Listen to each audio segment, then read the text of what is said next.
So what are the things that we've been learning from this project here? One of the nice things about the paper roller coaster is it really goes through different aspects from 3 of our courses, math and science and ADST. So you can see here that we're doing lots of different things and learning lots of different cross-curricular competencies. So still though, you're asking, well, why are we doing this? Why can't I just play with a roller coaster? It's fun. Why do I have to do some calculations? Well, consider a couple things.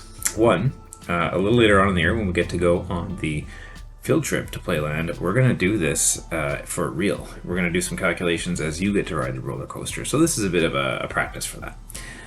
But number 2, imagine that you are the owner of an amusement park.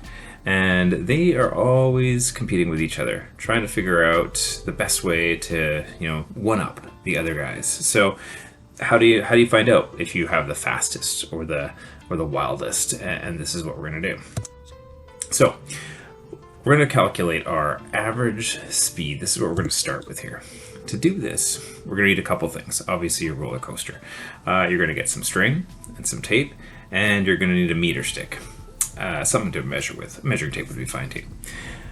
Start by splitting up your roller coaster into 3 sections. So you're going to label them A at the very start, and then somewhere along the path a B, and then somewhere a little further along a C, and then D is the very end. You could decide, do you want to split them up evenly? It's kind of hard to get them exactly evenly, but do you want to be approximately even? So A to B is about even to B to C, and then C to D? Or do you want to look at certain sections? Maybe you have what you think is a particularly fast section and a particularly slow section. So maybe you're going to break them up that way. It doesn't really matter. Okay, let's take a look at how this would look.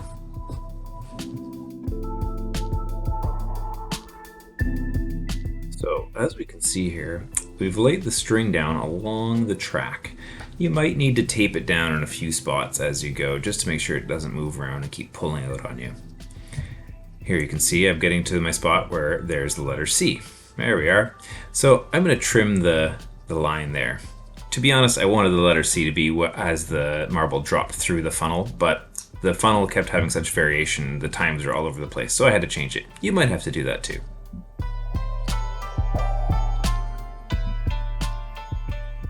Alright, so here's our meter stick. Take a note here, this meter stick isn't really a meter stick. It only goes to 90 centimeters, so I gotta pay attention to that. Alright, so what I'm gonna do is I'm gonna take a piece of tape and I'm gonna hold down the string on the 0 end of the ruler.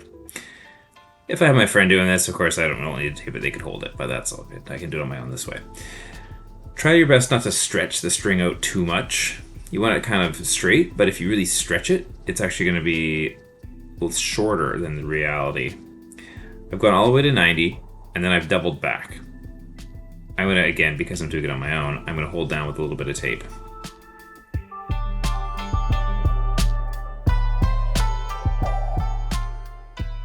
And then as I get to the other end, I'm going to notice, and in this case, it goes to 15 centimeters. So I got to do a little subtraction. 90 minus 15.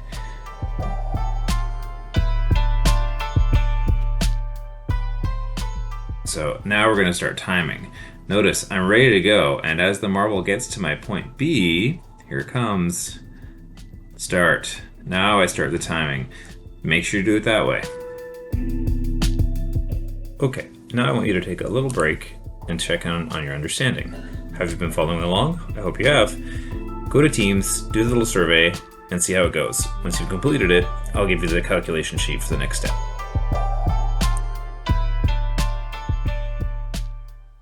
Alright, welcome back everybody. Let's start doing the calculations. Next screen will go through how it works, and you can follow along. Okay, so here we go. We're gonna do this by section. So A to B, and then B to C, and then C to D.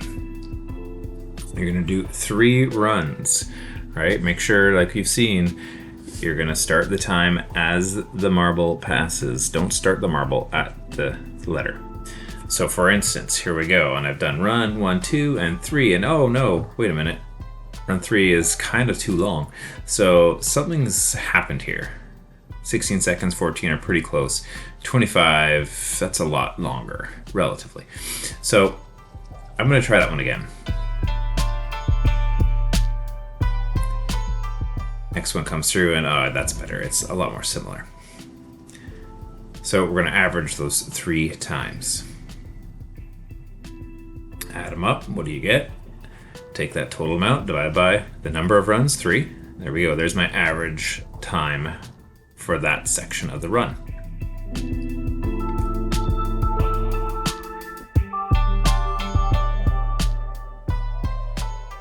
Okay, so now I'm going to take that distance that we figured out by measuring the string. Once I have that, I know my time, and I know how far it went. Now, with those two, I can figure out what was the actual speed or velocity. Now, notice, it's in meters per second. This is why I paid attention to my distance in meters, 1.35 meters. And there's my seconds. So I just divide them, and I get 0.09 meters per second. There we go. That's the distance, the velocity for that distance in that section. All right, and there you have it. We've gone through the whole thing. So one more time, you're going to go over to Teams. You're going to do the next little follow your understanding assignment, and we're just about done with this section. What do we do next? Afterwards, we're going to start taking a look at the kinetic and potential energy of the marble as it goes down the track. But that's for the next little tutorial.